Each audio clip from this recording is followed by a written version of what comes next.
বাংলাদেশ উন্মুক্ত বিশ্ববিদ্যালয় প্রবর্তিত এসএসসি প্রোগ্রামের সুপ্রিয় শিক্ষার্থী ভাই ও বোনেরা, আপনারা আমার শুভেচ্ছা নিন। আশা করি সবাই ভালো আছেন। আজকে আপনাদের জন্য বিজ্ঞানের মাধ্যমিক বিজ্ঞান বইয়ের ইউনিট 1 পাঠ 1 ও 2 এর পরীক্ষণ ও পরিমাপ নিয়ে আজকের আলোচনা। শিক্ষার্থী বন্ধুরা, আপনারা জানেন পরীক্ষণটা হয়তো বা শুরু হয় একটু দেরি থেকে, কিন্তু পরিমাপ কিন্তু শুরু হয় একেবারে জন্মলগ্ন থেকেই। শিশু যখন ভূমিষ্ঠ হয় তারপরে ডাক্তার তার ওজন নিয়ে থাকে, তারপরে তার খাওয়া দাওয়া সব কিছু ওজন মাফিক হয় এবং তারপর সময় ধরে ধরে তাকে খাওয়ানো হয়, সব কিছু ওষুধ পান করানো হয়, তারপর তাকে খাওয়ানো হয়, দুধ খাওয়ানো হয়, এই সমস্ত কিছুই হচ্ছে আমাদের। তারপরে শিশু আস্তে আস্তে বড় হতে থাকে, বড় হতে থাকলে তার পরিবেশের পরিচিতি ক্রমশ বাড়তে থাকে, জ্ঞান আহরণ করতে থাকে। যখন জ্ঞান আহরণ করে তখন কিন্তু জ্ঞানের হয় দুইটি ধারা, একটি গুণগত, একটি হচ্ছে পরিমাণগত। আমরা যখন বলি এই মানুষটি খুব ভালো, অথবা বলি ফুলটি বেশ সুন্দর, এই ভালোত্ব এবং সুন্দরত্বের কিন্তু সঠিক কোনো পরিমাপ নেই, এদেরকে পরিমাপের কোনো বিশ্বস্ত উপায়ও আমাদের নেই। কিন্তু দৈর্ঘ্য, ভর, সময় ইত্যাদি সম্পর্কিত জ্ঞান কিন্তু পরিমাপ নির্ভরশীল। আমরা ধরুন আপনাকে যদি বলি যে একটি বস্তুকে এই জায়গা থেকে এই জায়গায় সরানো হলো, আপনি দেখলেন সেটি, আপনার এই দেখাটা পর্যবেক্ষণ। কিন্তু কত ভরের বই কত দূরে কত সময়ে সেটিকে সরানো হলো তার পরিমাপ জানতে হলে তিনটি বিষয় জানতে হয়। এক হচ্ছে দৈর্ঘ্য, এক হচ্ছে ভর, আর একটি হচ্ছে সময়। পরিমাপ বিজ্ঞানের প্রতিটি শাখার জন্য অত্যাবশ্যক। আজকে বিজ্ঞান এত উন্নত হয়েছে, এত অগ্রগতি লাভ করেছে, তার কারণ কিন্তু এই পরিমাপ।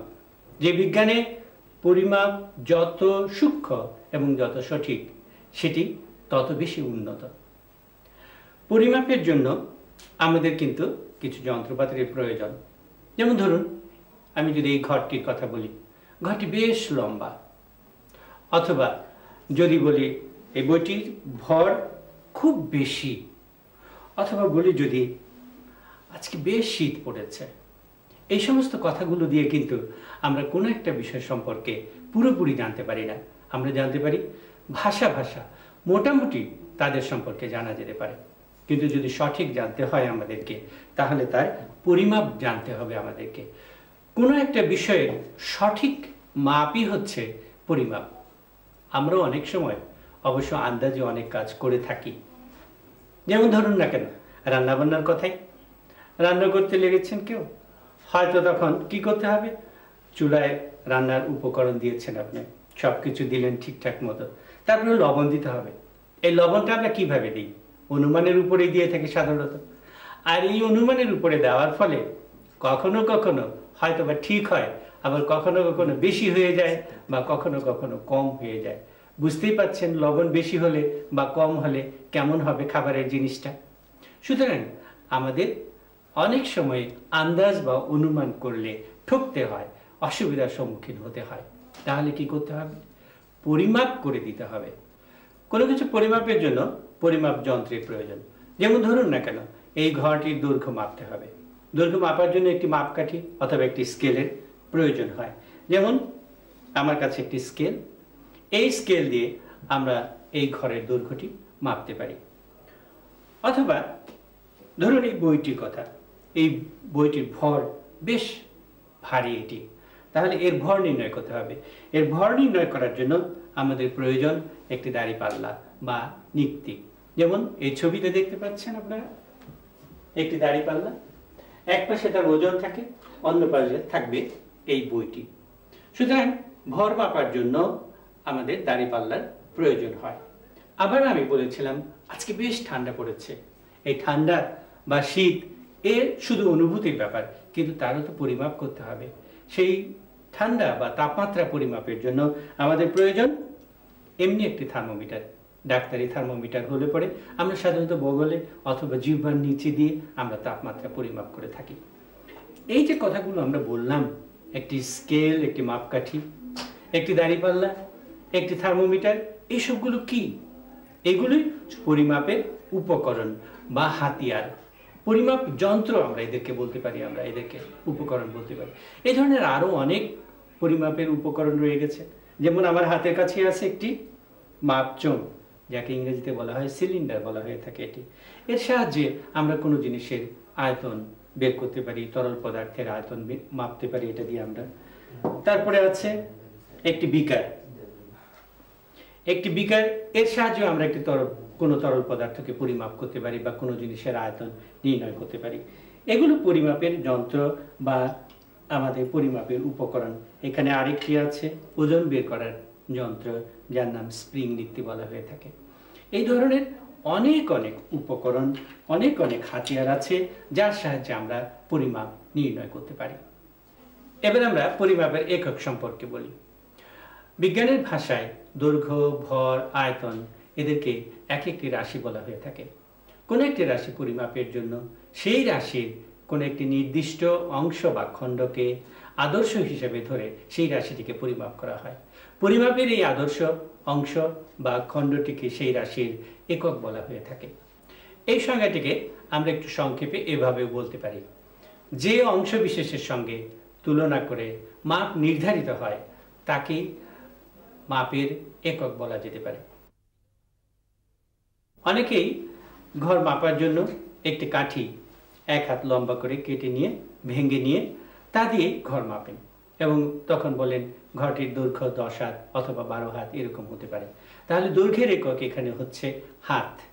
আমাদের দেশে এটা অনেক আগে প্রচলন ছিল এইভাবে হাত দ্বারা মাপা, কিন্তু বর্তমানে অধিকাংশ দেশেই দৈর্ঘ্যের একককে ধরা হয়ে থাকে মিটার। মিটার এমনি একটি স্কেল, এটি 1 মিটার লম্বা আছে, সুতরাং এটিকে মিটার স্কেল বলা হয়ে থাকে। এই মিটার স্কেলের সাহায্যেই আজকাল দৈর্ঘ্যের পরিমাপ করা হয়ে থাকে। আবার কোনো কিছু ভর মাপতে হলে সাধারণত আমাদের দেশে আগে প্রচলন ছিল সের, আমরা বলতাম 10 সের, 15 সের চাল, ডাল ইত্যাদি মাপি, কিন্তু এখন অধিকাংশ দেশেই ভর মাপা হয়ে থাকে কিলোগ্রামে। যেমন এই বইটির ভর যদি মাপতে হয় আমাকে কিলোগ্রামে মাপতে হবে। তারপর কোনো সময় যদি আমাকে জানতে হয়, সময় জানার জন্য সময়ের একক হচ্ছে সেকেন্ড, যা নাকি সাধারণত এমনি ধরনের কোনো ঘড়ির সাহায্যে আমরা সেকেন্ড পরিমাপ করতে পারি। সেকেন্ডের কাঁটা থাকে ঘড়ি, সেগুলো আমরা মাপতে পারি। মাপের একক 2 ধরনের হয়, মূল একক এবং যৌগিক একক। আমরা যে 3টি এককের কথা এইমাত্র বললাম, দৈর্ঘ্য, ভর এবং সময়, এই 3 একককে বলা হয়ে থাকে মূল একক। মূল একক এই জন্য বলা হয় যে এই সমস্ত একক অন্য কোনো এককের উপরে নির্ভরশীল নয়, এগুলি অন্য একক ছাড়াই নিজেরাই স্বয়ংসম্পূর্ণ। আবার আরেক ধরনের একক হয়, তার নাম হচ্ছে যৌগিক একক, যেগুলো মূল এককের উপরে নির্ভরশীল, যেমন আয়তন, ক্ষেত্রফল, ঘনত্ব ইত্যাদির একককে বলা হয়ে থাকে যৌগিক একক। মূল একক এবং যৌগিক একক এবার আমরা একটু বোর্ড থেকে দেখে নিই। দৈর্ঘ্য, ভর এবং সময়, এই 3 একককে বলা হয়ে থাকে মূল একক। যেগুলো মূল এককের উপরে নির্ভরশীল তার নাম হচ্ছে যৌগিক একক। মূল একক আরো কতগুলি আছে, যেমন আমি আবার বলে দিচ্ছি আপনাদেরকে। দৈর্ঘ্যের একক মূল একক এবং সেটি হচ্ছে মিটার। ভরের একক মূল একক, তার একক হচ্ছে কিলোগ্রাম। সময়ের একক মূল একক এবং তার একক হচ্ছে সেকেন্ড। এছাড়া যেগুলো আসে অনেক সময়, যেমন তাপমাত্রার একক, সেটি হচ্ছে ডিগ্রি কেলভিন। তারপর দীপন মাত্রা, আমরা যেমন আলোতে দাঁড়িয়ে আছি এখন, আলোর সম্পর্কিত একটি একক আছে, তার নাম হচ্ছে ক্যান্ডেলা। বিদ্যুৎ প্রবাহের একক পরিমাপের জন্য একটি একক ব্যবহার হয়, তাকে বলা হয়ে থাকে অ্যাম্পিয়ার। এগুলো আমরা চার্ট থেকে দেখতে পাব। দৈর্ঘ্য আমরা জানি, দৈর্ঘ্যের একক হচ্ছে মিটার এবং তা পরিমাপ করা হয়ে থাকে স্কেলের সাহায্যে। এই স্কেল এখন এমন হতে পারে, আমি এক ধরনের স্কেল বানালাম, আবার আরেকজনে আরেক ধরনের স্কেল বানালো, একটু ছোট বড় হয়ে যাওয়ার সম্ভাবনা থাকে। তো সেই জন্য বিশ্বের সমস্ত বিজ্ঞানীগণ একত্র হয়ে একটি 1 মিটার দণ্ড তৈরি করলেন এবং সেটি তৈরি করলেন প্ল্যাটিনাম ধাতুর তৈরি। প্ল্যাটিনাম ধাতু অত্যন্ত মূল্যবান এবং অত্যন্ত কঠিন এবং শক্ত, যা নাকি কখনো ক্ষয়প্রাপ্ত, কখনো না খুব বেশি ক্ষয়প্রাপ্ত হয় না সাধারণত। এরকম প্ল্যাটিনাম ধাতুর একটি স্কেল বানানো হলো এবং তা বর্তমানে ফ্রান্সের প্যারিস শহরে সুরক্ষিত অবস্থায় আছে। মিটার এই হচ্ছে আমাদের দৈর্ঘ্যের একক, কিন্তু তাকে আমরা ক্ষুদ্রতর রূপেও রূপান্তরিত করতে পারি। যেমন 10 মিলিমিটারে 1 সেন্টিমিটার হয়, 100 সেন্টিমিটারে 1 মিটার হয় এবং 1000 মিটারে 1 কিলোমিটার হয়ে থাকে। বন্ধুরা, এবার আমরা আসি ভরের কথায়। ভর হচ্ছে বস্তুর মধ্যে পদার্থের মোট পরিমাণকে ভর বলা হয়ে থাকে। এই ভর পরিমাপ করা হয় দাঁড়িপাল্লার সাহায্যে। আপনারা চেনেন দাঁড়িপাল্লা, আপনারা জানেন, দেখে হচ্ছেন, প্রত্যেকের গ্রাম দেশে বাড়িতেও দাঁড়িপাল্লা থাকে। চাল, ডাল, তেল, নুন পরিমাপের জন্য দাঁড়িপাল্লা আমরা বাজারে দেখতে পেয়ে থাকি।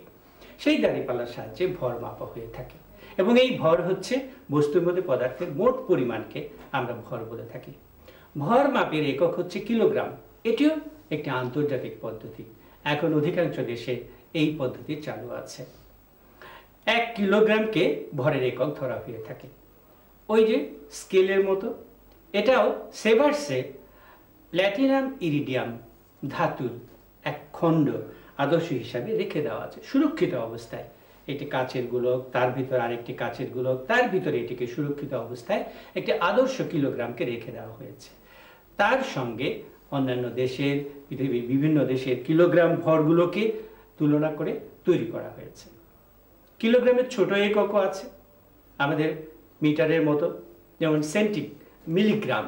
10 মিলিগ্রামে 1 সেন্টিগ্রাম, 100 সেন্টিগ্রামে 1 গ্রাম, 1000 গ্রামে 1 কিলোগ্রাম হয়ে থাকে। আমরা বিভিন্ন ছোট এককেও এদেরকে রূপান্তর করতে পারি। শিক্ষার্থী বন্ধুরা, ভরের কথা বললাম, এবার আসি ওজনের কথায়। ওজন কি? বস্তুর উপরে পৃথিবীর যে টান, সেই টানকে ওজন বলা হয়, বা আমরা আরো সঠিকভাবে বলতে পারি বস্তুর ভরের উপর পৃথিবীর টান বা আকর্ষণ বলকে ওজন বলা হয়ে থাকে। টান বা আকর্ষণ এটা কিন্তু এক ধরনের বল। এই বল, তাহলে ওজনকেও আমরা একটি বল বলতে পারি। বলের একক হচ্ছে নিউটন, সুতরাং ওজনের একক হবে নিউটন। আমরা ওজন কিসের সাহায্যে মাপি? ওজন মাপার জন্য কিন্তু দাঁড়িপাল্লা ব্যবহার করা যায় না। সরাসরি যদি আমরা ওজন মাপতে চাই, তাহলে আরেক ধরনের উপকরণ, আরেক ধরনের হাতিয়ার, যার নাম হচ্ছে স্প্রিং নীতি, তার সাহায্যে আমরা ওজন বের করতে পারি, সরাসরি ওজন বের করতে পারি। যেমন এটি একটি স্প্রিং নীতি। আমি যদি এই বইটির ওজন বের করতে চাই, তাহলে বইটিকে সোজা এই স্প্রিং নীতির সঙ্গে যদি ঝুলিয়ে দেওয়া যায়, এভাবে যদি ঝুলিয়ে দেওয়া যায়, তাহলে স্প্রিংয়ের কাঁটাটা খানিকটা নিচে নেমে যায়। যেমন বইটির ওজন নেওয়ার জন্য বইটিকে আমরা স্প্রিং নীতির সঙ্গে ঝুলিয়ে দিলাম। এবারে স্প্রিং নীতির মধ্যে যে কাঁটাটি আছে, সে কাঁটাটি খানিকটা নিচে নেমে গেল। কোথায় নামলো? মোটামুটিভাবে এখানে দেখা যাচ্ছে 1000-এর কাছাকাছি চলে আসছে। সুতরাং আমি বলতে পারি যে এই বইটির ওজন 1000 গ্রাম। এখানে গ্রামে যে এটি তৈরি করা হয়েছে তা লেখা আছে এখানটায়। সুতরাং বইয়ের ওজন হচ্ছে 1000 গ্রাম। এভাবে আমরা স্প্রিং নীতির সাহায্যে কোনো জিনিসের ওজন সরাসরি পরিমাপ করতে পারি। কিন্তু বন্ধুরা, মনে রাখতে হবে ওজনের একক হচ্ছে আমাদের নিউটন। এখানে গ্রামে আছে তাই বলছি। অনেক সময় আমরা একটু দ্বিধাগ্রস্ত হয়ে যাই এইভাবে যে ভর এবং ওজন বোধহয় একই ব্যাপার, কিন্তু আসলে কিন্তু দুই জিনিস হয়। আমাদের খেয়াল রাখতে হবে ওজনের একক নিউটন। এবার আমরা আসি সময়ের কথায়। সময় তো থেমে থাকে না, বইয়েই চলে সব সময়। পৃথিবী অনবরত ঘুরছে। পৃথিবী ঘূর্ণনের ফলে কখনো কখনো আমাদের মনে হয় সূর্যটা ঠিক মাথার উপরে এসে গেছে। তাহলে মাথার উপরের ওই বিন্দু এবং দক্ষিণে পায়ের নিচেকার কোনো একটা বিন্দু যদি আমরা যোগ করি, একটি রেখা পাওয়া যায়। এই রেখাটিকে বলা হয়ে থাকে মধ্যরেখা। পরপর দুইবার অতিক্রম করতে, এই মধ্যরেখাটিকে অতিক্রম করতে যে সময় লাগে সেই সময়কে বলা হয়ে থাকে এক সৌরদিন। বছরের সব ঋতুতে দিন সমান থাকে না, ছোট বড় হয়, আমরা জানি। কখনো কখনো দিন বড় হয়, কখনো কখনো দিন ছোট হয়ে থাকে। সুতরাং বছরের সব দিনগুলির একটা গড় দিন বের করা হয়ে থাকে। সেই গড় দিনকে গড় সৌরদিন আমরা বলে থাকি, এবং এই গড় সৌরদিনের পরিমাণ 24 ঘন্টা। শিক্ষার্থী বন্ধুরা, এই পরিমাপ সবারই জানা আছে। 60 মিনিটে 1 ঘন্টা হয়, 60 সেকেন্ডে 1 মিনিট হয়, এবং এই সেকেন্ডই হচ্ছে সময়ের একক। শিক্ষার্থী বন্ধুরা, এবার আমরা অন্য এক ধরনের এককে আসি, যে এককের কথা আমি আগেও উল্লেখ করেছি, সেটি হচ্ছে যৌগিক একক। যৌগিক এককে একটি রাশি হচ্ছে আয়তন। বস্তু কোন একটা জায়গায় রাখলে সেটা জায়গা দখল করে থাকে। যেমন ধরুন না, এই বইটির কথাই, বইটিকে টেবিলের উপরে আমি রেখেছি, সুতরাং সে একটি জায়গা দখল করে আছে। এই জায়গা টেবিলের জায়গা এবং তার উপরকারও খানিকটা জায়গা, কিন্তু সে জায়গা দখল করে। এই জায়গাটাই হচ্ছে টেবিলের বা বইয়ের, আমার বইয়ের আয়তন। আয়তন একটি যৌগিক একক। এখন কোনো একটা জিনিসের আয়তন বের করতে হলে আমরা সাধারণত 3 দিকের দৈর্ঘ্য মেপে থাকি। ধরা যাক একটা উদাহরণের কথা, একটা বাক্সই মনে করে, যে বাক্সটার দৈর্ঘ্য ধরা যাক 4 মিটার, প্রস্থ 3 মিটার, উচ্চতা 2 মিটার। তাহলে তার আয়তন কত হবে? এটা আমরা একটু বোর্ডে তাহলে অঙ্ক কষে দেখি। দৈর্ঘ্য 4 মিটার, প্রস্থ 3 মিটার এবং উচ্চতা 2 মিটার। শিক্ষার্থী বন্ধুরা, আমরা বাক্সের 3 দিকের দৈর্ঘ্য এইভাবেই ধরে নিয়েছি। সুতরাং আয়তন হবে, তাহলে আয়তন হচ্ছে এই 3 দিকের দৈর্ঘ্যের গুণফল, 4 মিটার গুণন 3 মিটার গুণন 2 মিটার, গুণ করলে আসছে 24, এবং মিটার মিটার মিটার 3 বার গুণ করার ফলে এটি হয় মিটার কিউব।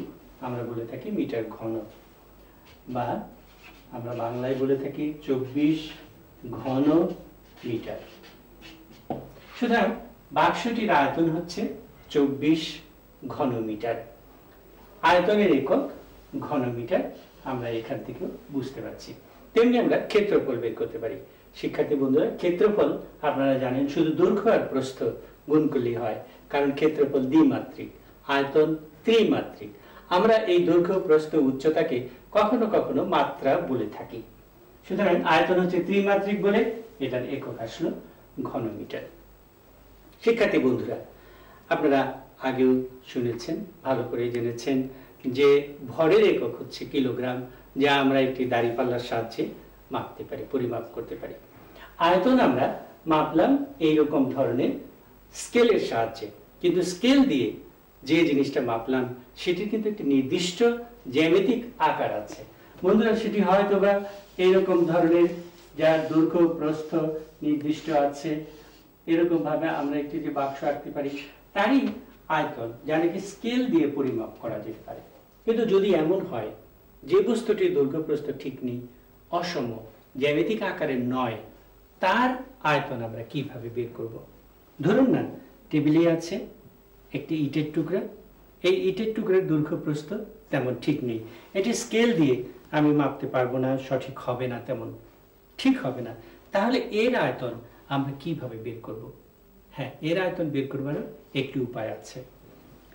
আমরা মাপচঙের সাহায্যে এর আয়তন বের করতে পারি। যেমন একটি মাপচং, এর ভিতরে আমি খানিকটা পানি নেব। ধরা যাক এতটুকু পানি নিলাম, নির্দিষ্ট পরিমাণ পানি, এবং এটি পরিমাণটা খাতায় আমি লিখে রাখবো। এটি পানির প্রথম পাঠ আমি বলতে পারি এটাকে।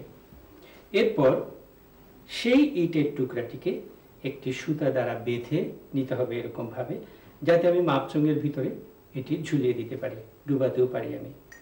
আস্তে আস্তে এটাকে আমি যদি ডুবিয়ে দিই, তাহলে পানির উচ্চতাটা খানিকটা বেড়ে গেল, পানি আগের তুলনায় খানিকটা উপরে চলে আসছে। আয়তন তাহলে কি হবে? এই যে আমার দ্বিতীয় পাঠ থেকে যদি আমি প্রথম পাঠটা বিয়োগ দিয়ে দিই, তাহলেই কিন্তু বস্তুটির আয়তন সরাসরি বের হয়ে আসবে। দ্বিতীয় পাঠ যেটা নাকি পানির একটু বেশি উচ্চতার পাঠ, আর আগের পাঠটা যেটা ছিল সেটি পানির খানিকটা নিচেকার পাঠ। সুতরাং উচ্চতর পাঠ থেকে যদি এই নিচের পাঠটা বাদ দিয়ে দিই, তাহলে একটা বিয়োগফল আমি পেয়ে যাব, এবং সেই যে বিয়োগফলটা হবে সেটি হবে এই ইটের অসম বস্তুর আয়তন হয়ে যাবে। আমরা সরাসরি এভাবে মাপচঙের সাহায্যে কোনো অসম জ্যামিতিক আকারের নয় এমন একটি বস্তুর আয়তন বের করতে পারি। শিক্ষার্থী বন্ধুরা, আয়তন বের করার তাহলে আমি দুইটা উপায় বললাম। একটা হচ্ছে স্কেলের সাহায্যে। স্কেলের সাহায্যে আয়তন বের করা যায়। জ্যামিতিক আকারে সুষম যে সমস্ত বস্তু, তাদের আয়তন দৈর্ঘ্য প্রস্থ গুণ করে আমরা আয়তন বের করতে পারি। যে সমস্ত বস্তুগুলো অসম জ্যামিতিক আকারের নয়, তাদেরকে আমরা এই মাপচঙের সাহায্যে বের করতে পারি তার আয়তনটা। আয়তন আমরা যেভাবেই করি না কেন, মনে করো হলো বের করলাম আমরা। এরপর আমরা ধরি বস্তুটির ভর। কোনো একটা বস্তুর ভর আমাদের জানা আছে, যা নাকি আমরা দাঁড়িপাল্লার সাহায্যে বের করতে পারি, এবং যা আসে কিলোগ্রামে আসে। বস্তুর ভর হচ্ছে কিলোগ্রাম হয়, আয়তন হয় ঘনমিটারে। একটু আগে আমরা অঙ্ক কষেও সেটা বের করেছি। এখন ভর এবং আয়তন যদি কোনো একটা বস্তু জানা থাকে, তাহলে বস্তুটির ঘনত্ব বের করা যায়। ঘনত্ব কি বন্ধুরা? ঘনত্ব হচ্ছে বস্তুর একক আয়তনের ভরকে ঘনত্ব বলে।